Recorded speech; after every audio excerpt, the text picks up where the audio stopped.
Arnott. Mr. Arnott.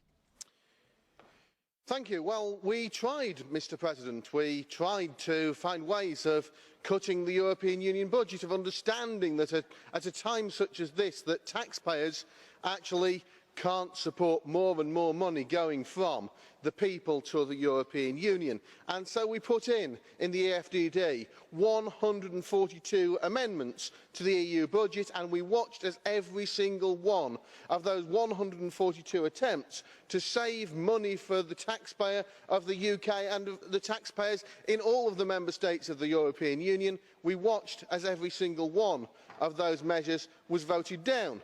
Not that it should be particularly surprised, just like the last 55 times the UK tried to oppose a measure in the Council of Ministers, we were voted down 55 out of 55 times. So I suppose it's not really a surprise, is it?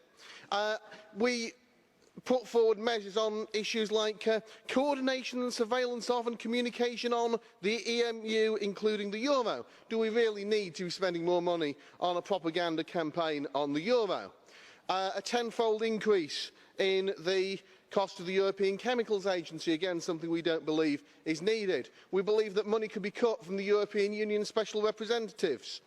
The European Council, this whole gentleman's agreement that supposedly exists, and yet, as we've seen even today, as we've talked about the 2013 discharge, that the Council just isn't even answering the Parliament's questions. Well, if they're not recognising a gentleman's agreement, then certainly so shouldn't we.